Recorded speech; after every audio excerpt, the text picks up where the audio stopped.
Welcome back to the LSB Film Podcast, where truth meets strategy and power shifts back to the people. Today's episode is nothing short of explosive. We're joined by Peter Wilson, a fearless trailblazer who's turning the tables on the corporate system and showing everyday people how to profit whilst reclaiming their rights. Peter reveals how leveraging data privacy laws and standing firm in your legal rights can lead to some serious financial compensation. We're talking $5,000 per claim, simply by asserting ownership over your own personal data.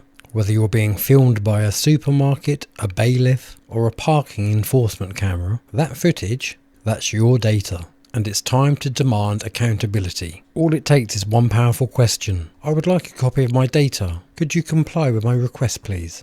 In this episode, Peter talks us through how you can potentially make multiple successful claims, build real wealth, and drive systemic change using their rules against them.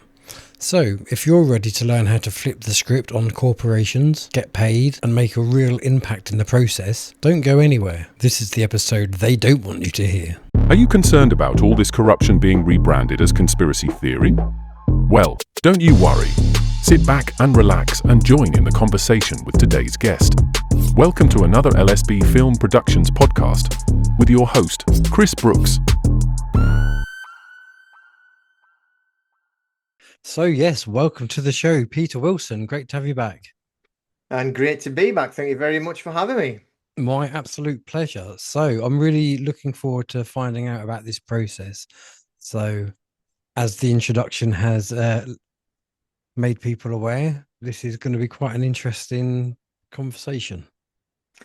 Yeah, well, the process that we actually use, like in our group, Checkmate the Matrix, it's not like this 3-letter process or conditional acceptance. You know, these are the terms that a lot of people will be very familiar with. So, I mean, you could kind of say it's like similar to them, but it's definitely not following that path. It is all coming under their own legislation.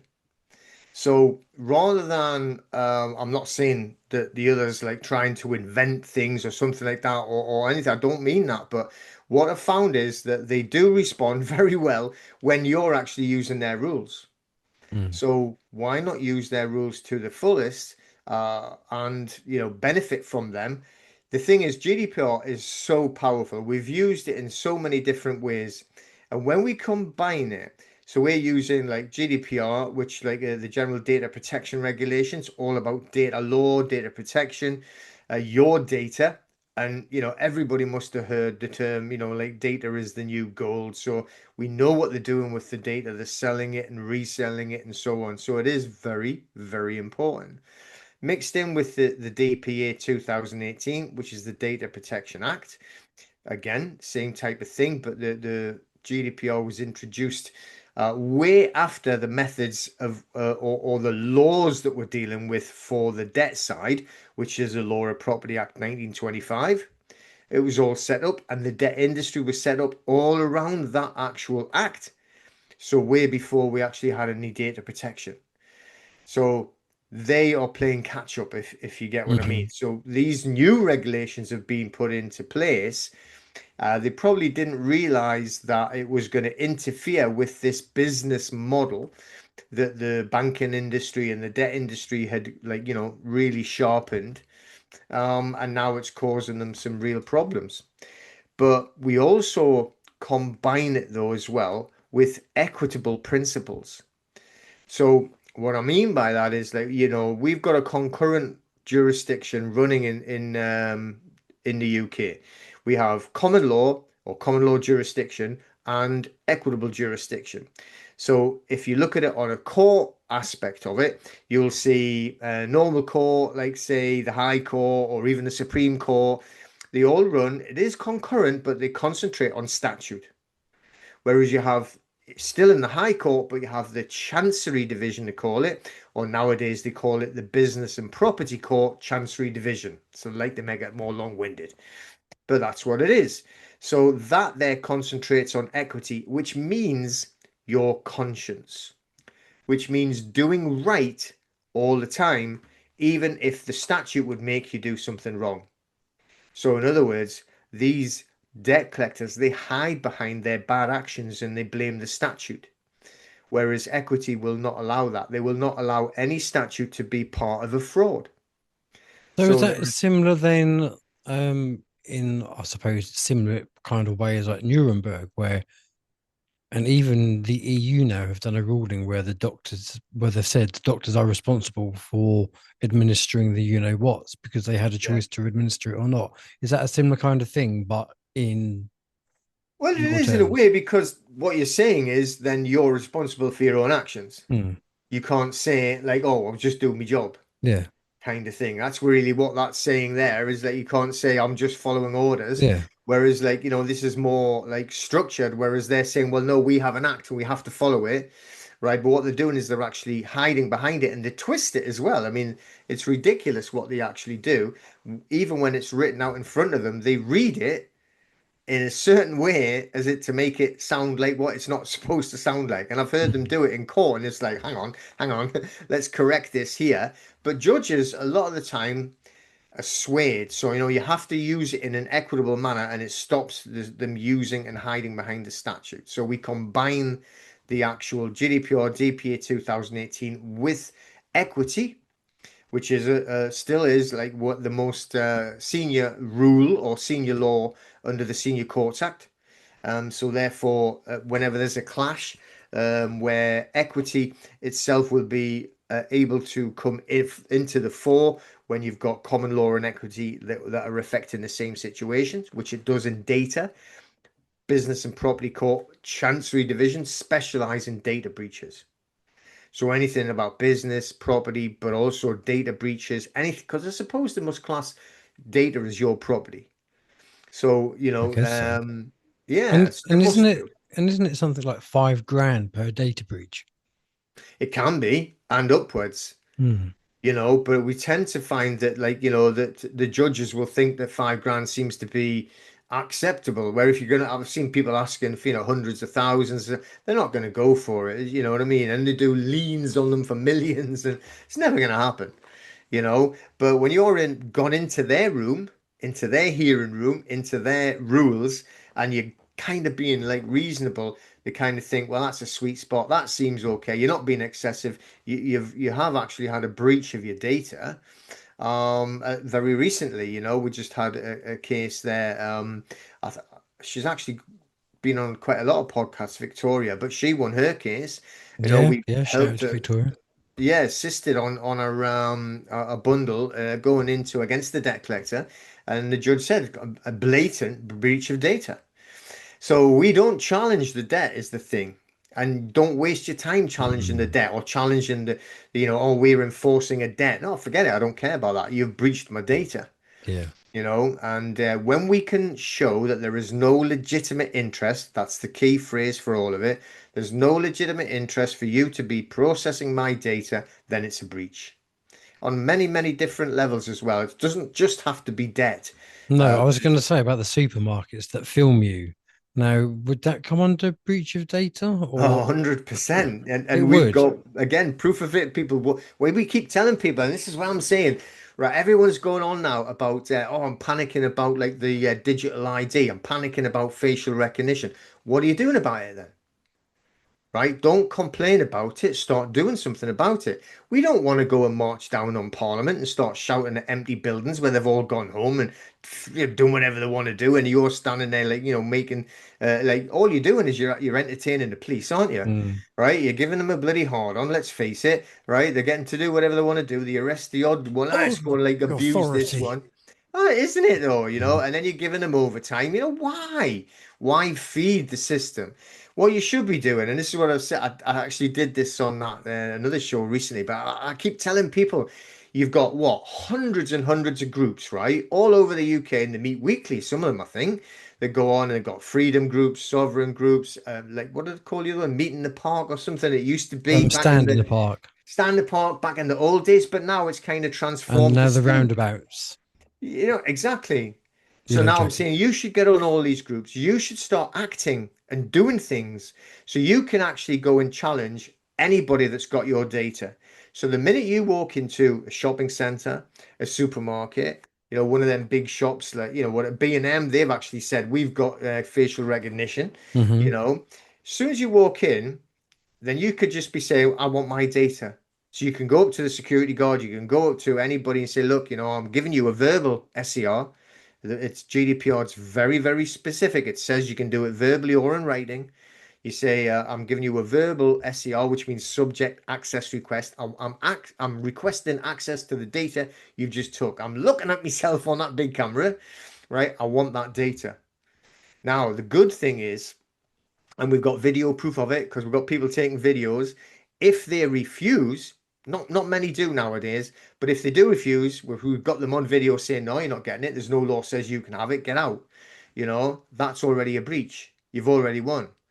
So you just politely say, thank you very much, go off, and then you write the second notice to them, and you're already filing in court for the breach of data because they refused, they can't go back on it, And right? so, I do mean, you normally get a payout for that? oh yeah, yeah, uh-huh. And how much are we talking? Nah, you're not talking like thousands of thousands there because No, it's like but enough immediately a to go breach. But through the process. 1,500, 2 grand, Yeah, so enough to go through it it's is what I'm worth it. saying.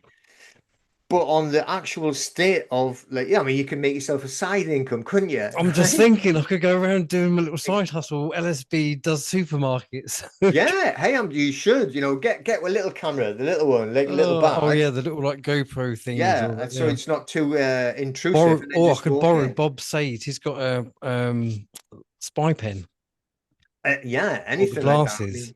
mean, Yeah. perfect. But if we escalate it a little bit though, people are worried about these facial recognition cameras, and rightly so.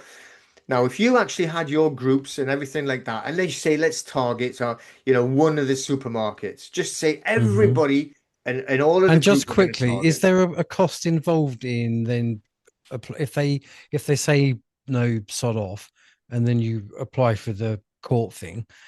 Is there a cost involved in that, or Well, is it all done at the end after whoever's won? you could, I tell you, I'll go through the process and we'll explain it because you probably could get compensation or a result even before you got to the court level. So like settled out of court. Exactly. Right. Okay. But so what happens is, and why I want like loads of Talk to me groups like doing I'm it. really thick because I am, and so then it's going to be really clear for everyone watching. Right. No, but it's like, yeah, it is simple, right? And all you got to do is like get it, but it's to make it effective and to stop the cameras, you have to do it in big numbers. Because we can do it. We've got people around the country, but they're only doing it on their own. So they're going into the supermarkets, they're going into the fast food restaurants, and they're saying, I want my data you've just took on there, and depending on how far you want to push it. But if there's groups of you organized, you go in to like say one of the big supermarkets and say, right, I want me data that you've just took on. Even if they say, yeah, no problem, this is what you have to do, and we'll organize it, get your data.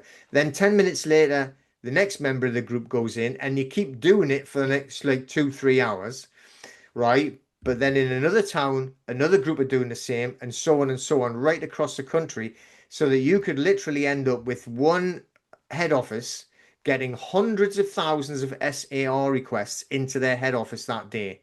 Then do the same the next week, then do the same the next week. And would They are you going have to to do? be, Would this be going up to like customer service, or would you have to ask to speak to the manager? no, you can go to customer service. Right. Okay. Anybody, they're all an agent. They're all an Right. agent of the Okay. principal. Okay. So, as long as you're actually doing it and you're serving the SAR verbally and asking for your data verbally, then they're all basically, they can say, oh, I'll have to get a manager. Fair enough, then wait for the manager or something along those lines. We do find a couple of them now are actually have got a form saying, oh, yeah, no problem, fill that in, you know, and you fill it in and then they're going to say, good, that's a request for your data. All right. So, but the to make it powerful, we need huge numbers. So if you imagine, right, one supermarket has all of a sudden got 100,000 and there's only two people sitting in the office that are going to have to reply to all these. They're not going to be able to do it at all.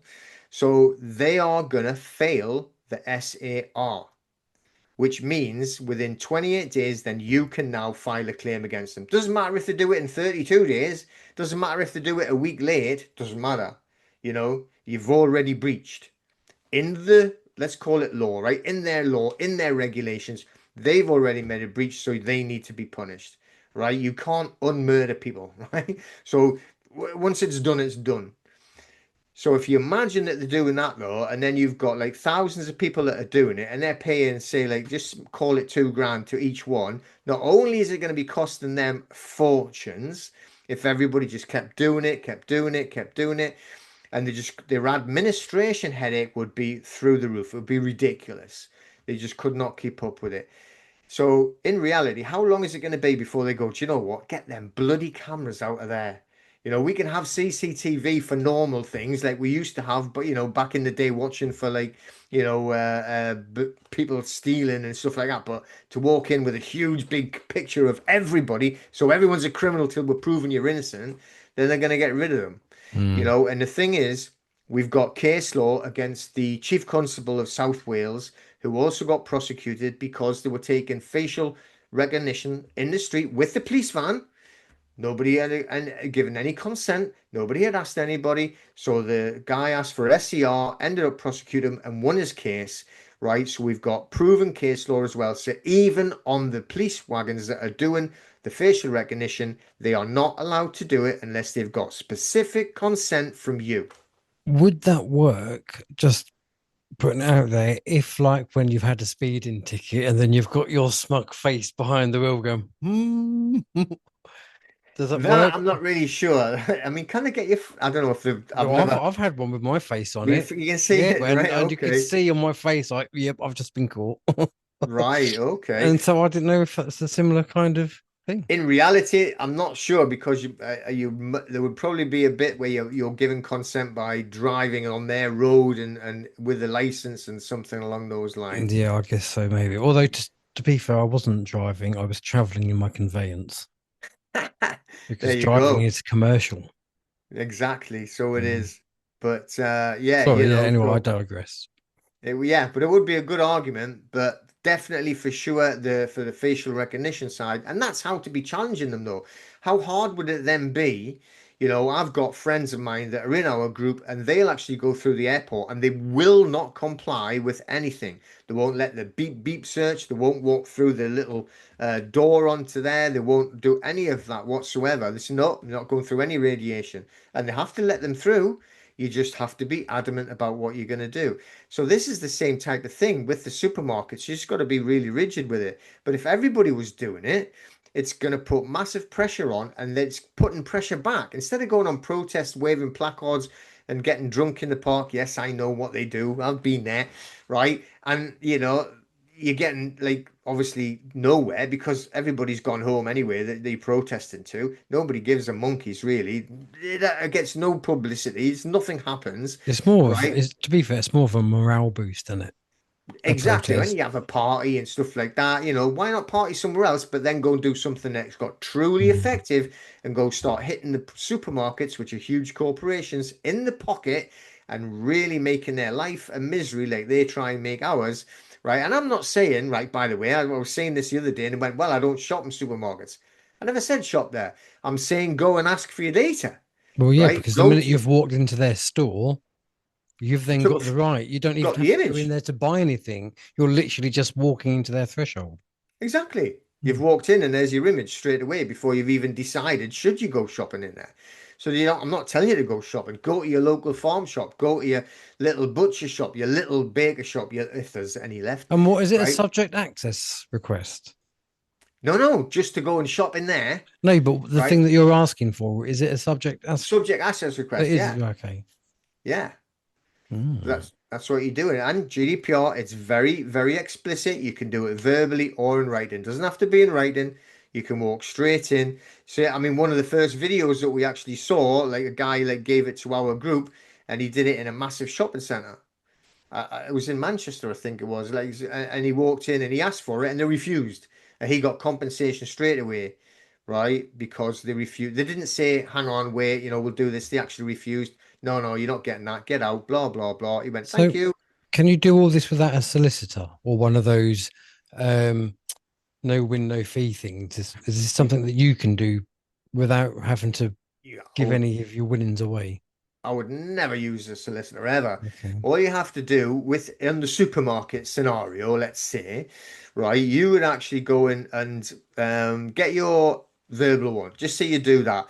Let's say that they're nice and they're quite like switched on. They say, right, no problem, Mm. we'll get that sorted. There's your, you obviously have to give them your name and address. You can't say, send me your data, but I'm not telling you where to send it, No. right? So PO you got to box. be, yeah, exactly. If you're going in to use GDPR rules, you have to be in the GDPR rules. So you're going to have to give them, some kind of ID, who you are, what I mean? Look, there's who you got to send the data to as well. Mhm. All right. So, but you do that, then they have in law 30 days to respond. If they haven't responded in that calendar month, 30 days, whatever way you want to call it, then you would send a second SAR as a backup and saying, I'm really disappointed. You haven't actually provided the data that's requested. And this is all under Article 15 of GDPR. You were supposed to actually respond with your legal duty. I'm going to give you a further 7 days, or we will be looking at, starting commencing legal action and possibly reporting it to the ICO, the Information Commissioner's Office, blah, blah, blah. And, the Information Commissioner's Office is not going to do anything. I wouldn't do that until after I'd started a court case, but I would definitely be telling them that I'm going to do it at some stage.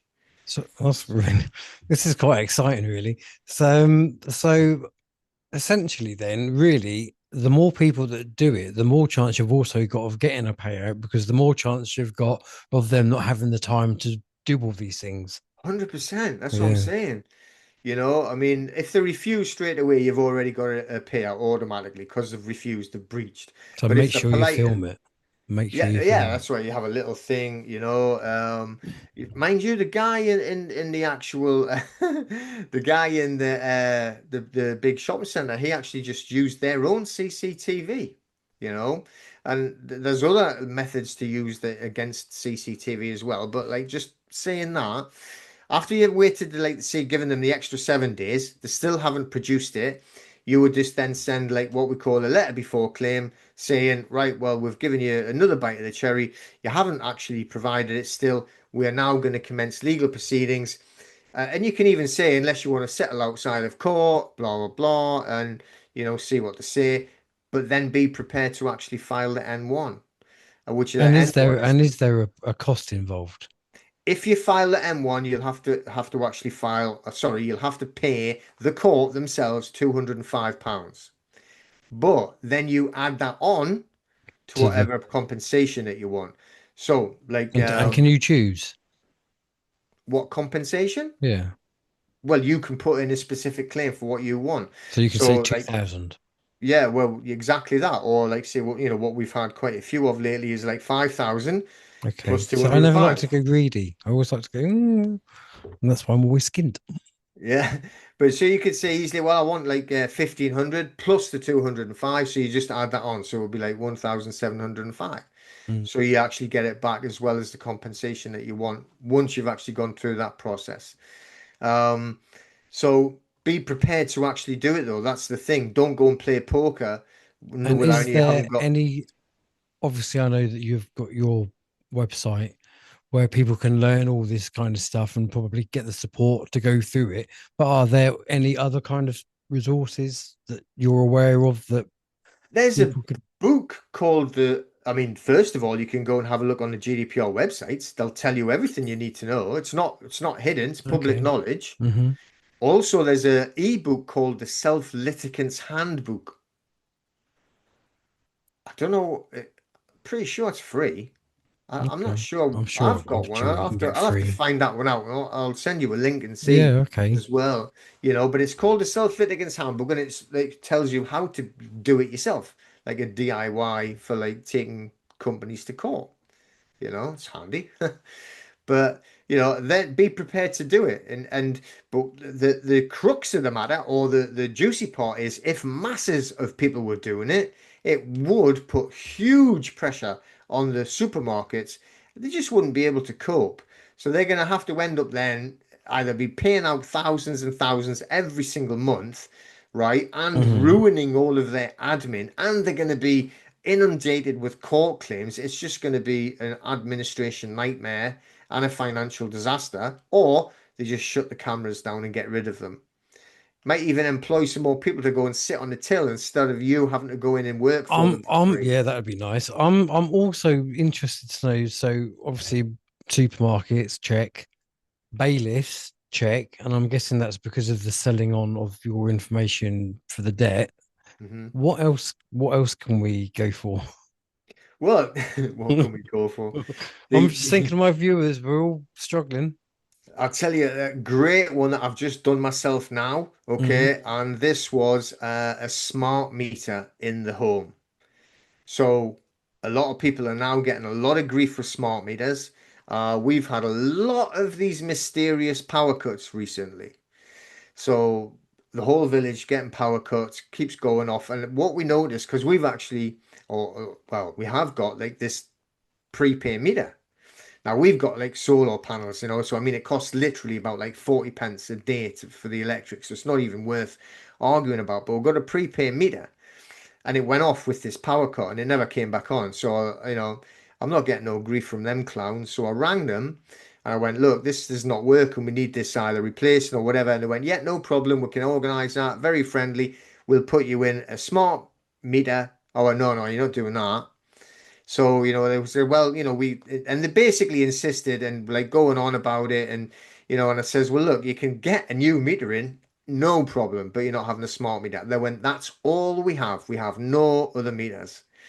So I prepared a GDPR notice and sent it to them. Obviously, they've got the recordings from the phone call as well, and just like listed what they had said. It's basically coercion. It's breaching GDPR regulations because, as well, under Article 5 and 6, I've never given any consent for them to collect any of my data. The smart meters are collecting all of your data. How does this work with? Because I've got a genuine question here for me. Because Anglian Water in our town, they've gone and put smart meters on the water things. Now, my only gripe was, had it been on my property, I could have said, no, fuck off. You're not coming on my property, get off. Yeah, But because the smart meters are on the pavement outside the property, that's technically not on my property. But if it's still collecting my data, still breaching your is data. that does that still count? Yeah, it's still breaching your data.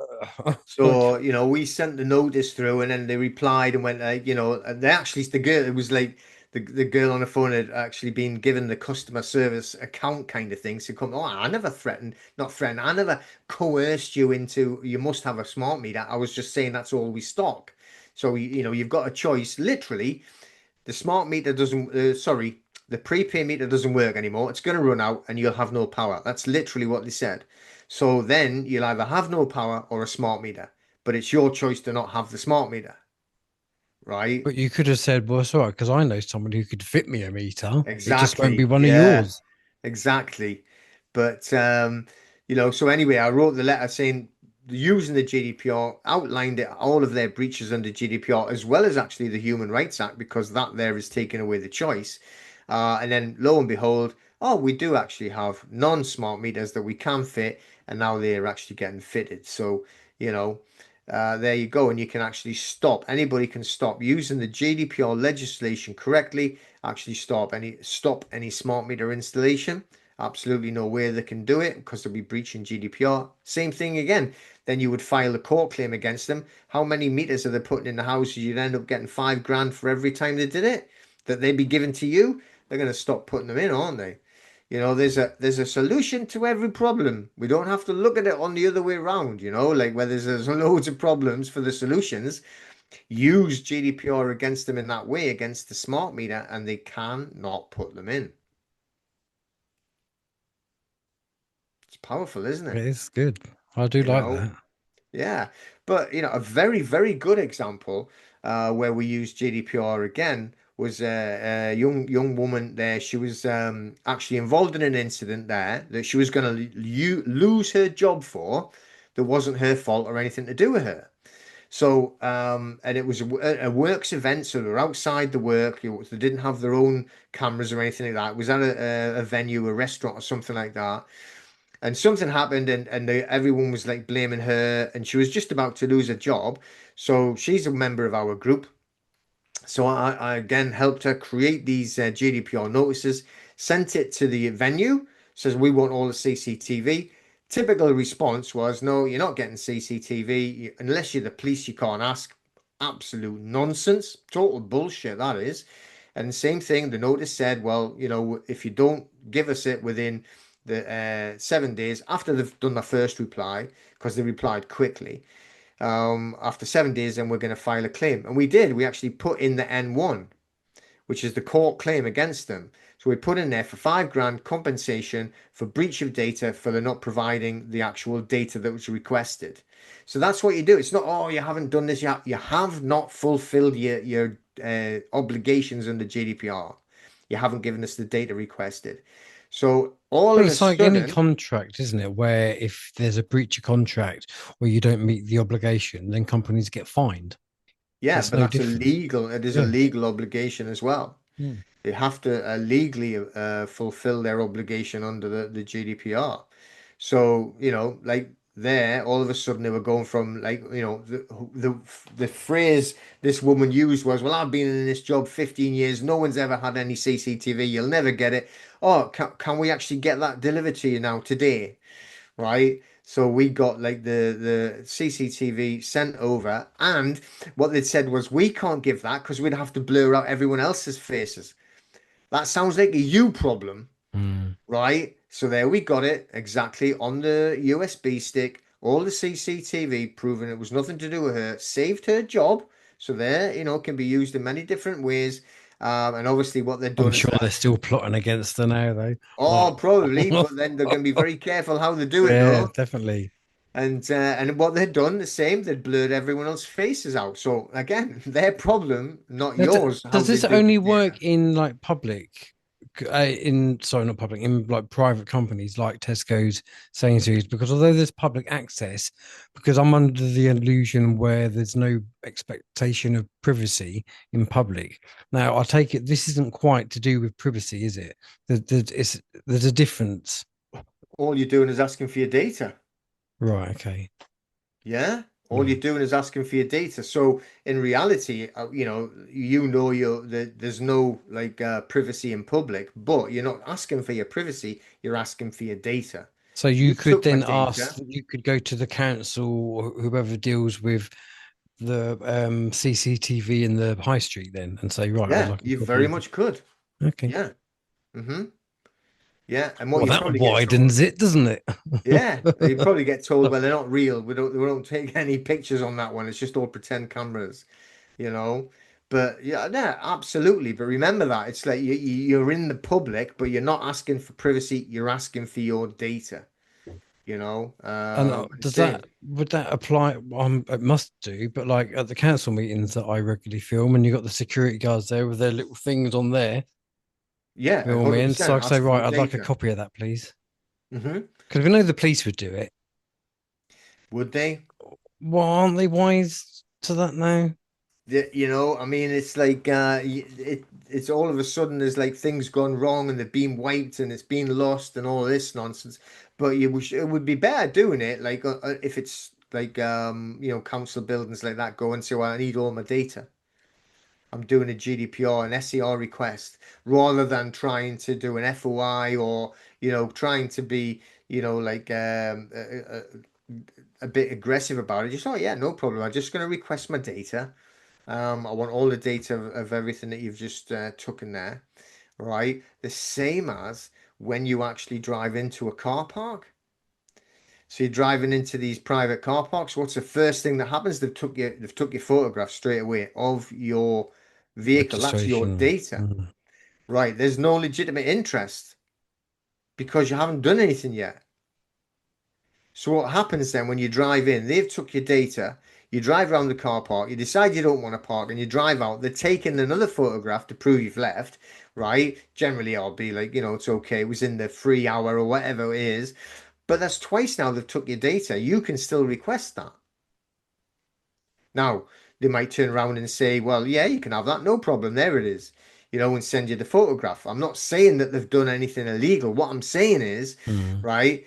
that again, this is to hit back at them because I mean it's just disgusting, right? When I first started driving, you would go and park in a car park.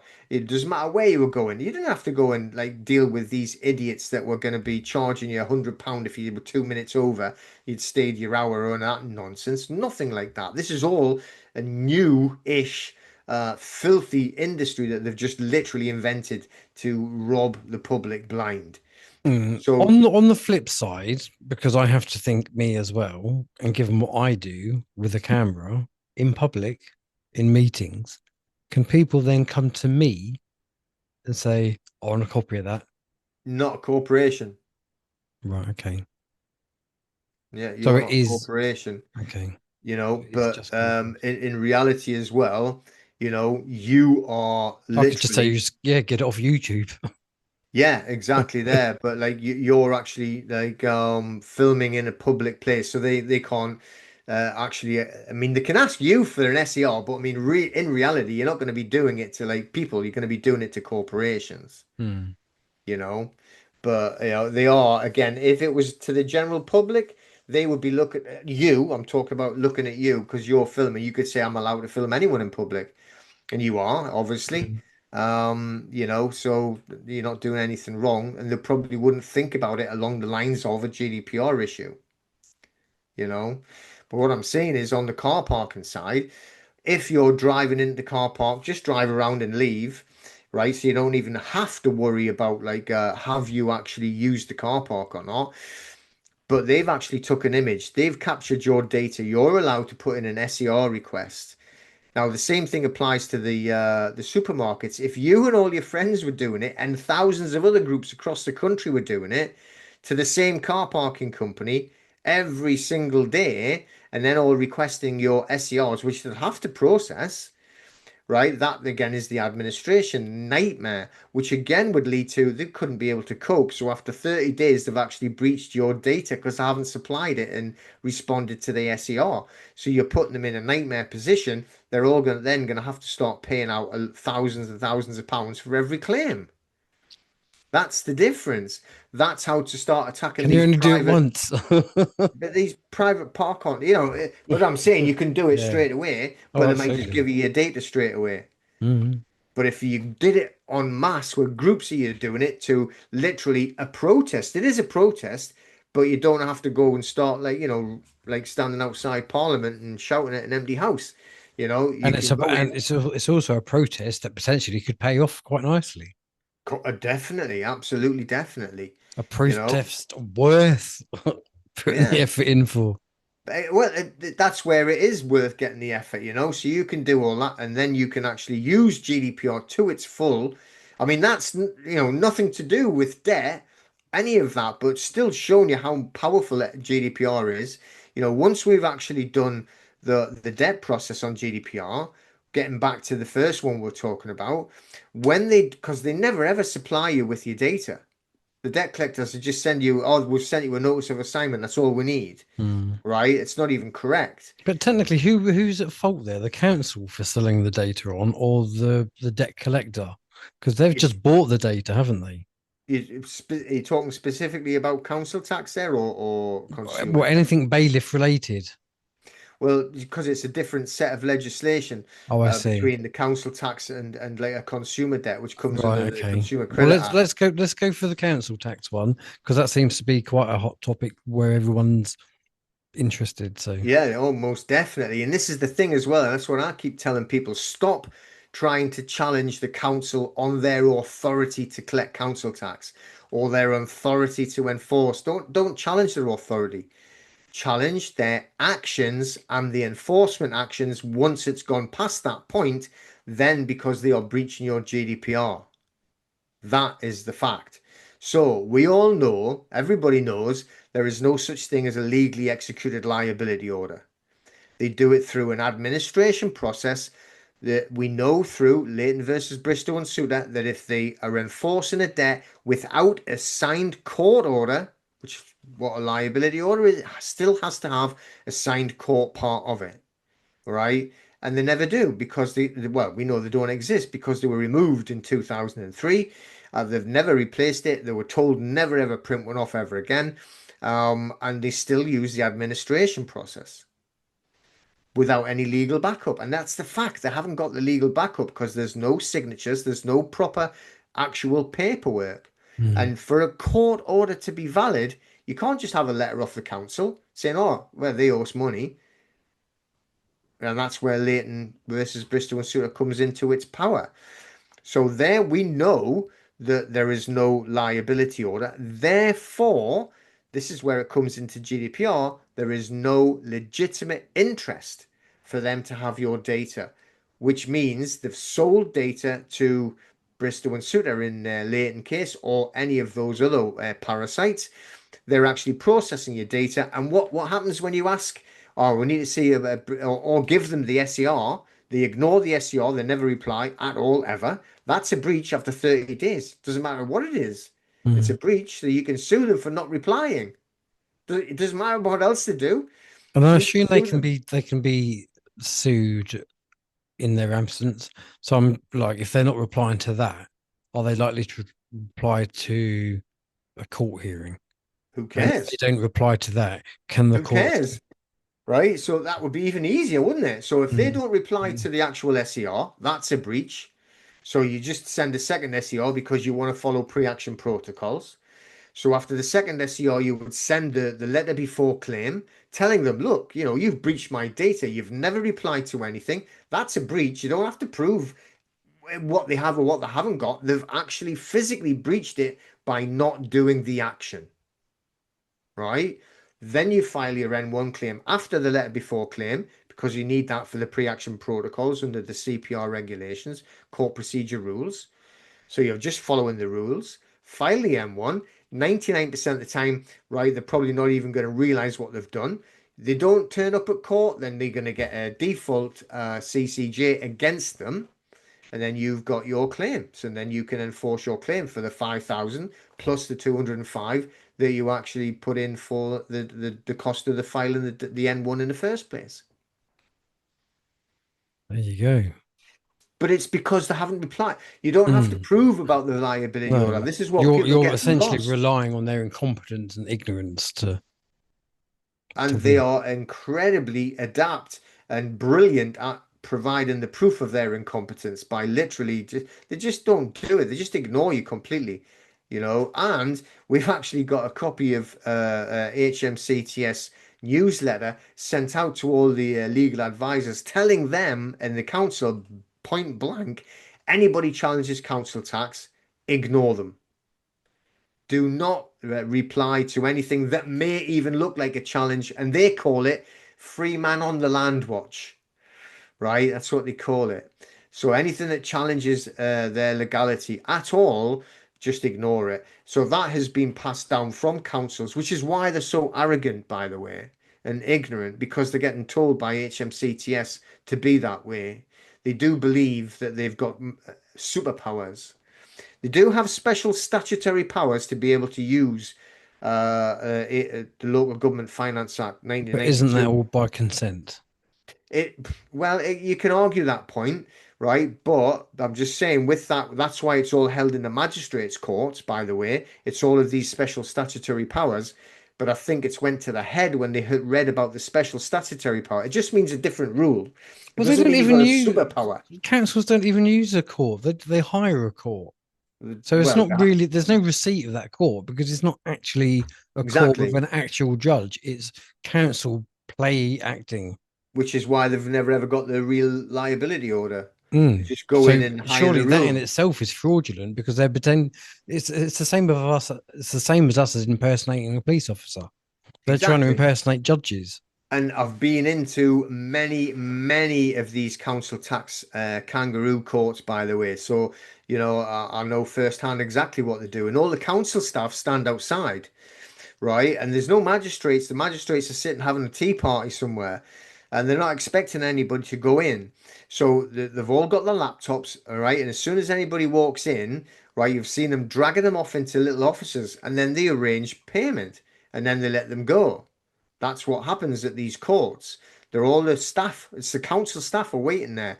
And then they quickly have to get the magistrates together because I've been into the magistrates Last time I was in, I was actually shouting at them from the public gallery because they wouldn't let me put any evidence in. Right. So, but they were shouting back at me as well. It was the magistrates. It was having a two-way conversation from the public gallery. But they were just quickly put together, because they don't really run it normal as you would a normal court. It's just absolute pathetic. So for everyone watching this, then, on a scale of 1 to 10, would you say the process is, I don't know, what, 4, 5, 6? From start to finish, like going to your supermarket, challenging them if it's not if they don't comply. Where do you get the M1 form from? Where'd you get the what? The form. The SER form. Yeah. An SER is just you saying, "Can I have my data, Oh, please?" right. Okay. Yeah, you just do it verbally. Right. Right? And Okay. then it's literally, and it says that in GDPR, you can do it verbally or by writing. But all it is, it's not a form, as in, oh, can you give me an SCR form, please? All you do is say, I need my data that you just took. Big camera there, I need that, please. That's the verbal SCR, simple as that. And then on the written one, you could write that out just the same. It doesn't have to be just under Right. Okay. Article 15 of GDPR. I am allowed to request all of my data that you've taken. So please give me it. You've got 30 days to actually reply under the GDPR, which is their regulations. And if they fail Literally, to do that, the next step is that you then applied. How do you do that? well, you have to do the letter before claim. Okay. You have to do that because you've got to, any corporation, you must tell them you're going to start legal procedures and give them like 14 days notice before you do it. So you give them a letter before claim. 14 days later, if they still haven't supplied the data, then you will file it in court. And if it was as basic as the supermarket one, I would just do it in a normal county court and file it M1. You can even do it down to money claim online. Do it online. You don't even have to go anywhere, right? And it'll go to the business centre in Northampton. So you'll actually be using the centre they use against you. You can start using it against them. Oh, the The irony. bulk centre. Yeah, so hilarious. And then you put your claim in. And that's all the steps that you need. Then see what they do. Be interesting to see what the supermarkets would do if they would try and put a defense in or not. I mean, what would the defense be? I forgot. I don't know. Mm. But, We've had too. We've had too many bloody requests. We that that simply. that's gonna We that's sim. what it needs to be. We It simply needs to be can't too cope. many. And I wonder whether the courts would then be a little bit more lenient on them if they said, "Look, this is how many requests we've had. Realistically, how many do you think that we can do?" But in reality, though, you would go back to revert to common law, and on the common law, it literally is there. This is your duty. Did you do it? No. Well, you're wrong. Then they get the CCJ. Brilliant. That's common law. Thank you so much for your time. Really enjoyed that one. And I hope people watching this have now got a thirst in their stomachs to go and challenge these people and earn themselves a few bob. And if you do, buy me a coffee and perhaps buy Peter a coffee as well. Thanks so much for your time, Peter. And I'll leave a link to your website in the video description as always. Thank you. No, you're more than welcome. I enjoyed it. No, I really enjoyed it. And I hope everyone watching enjoyed it. Until next time, look after yourselves. Enjoy your day. Speak to you soon. Bye for now.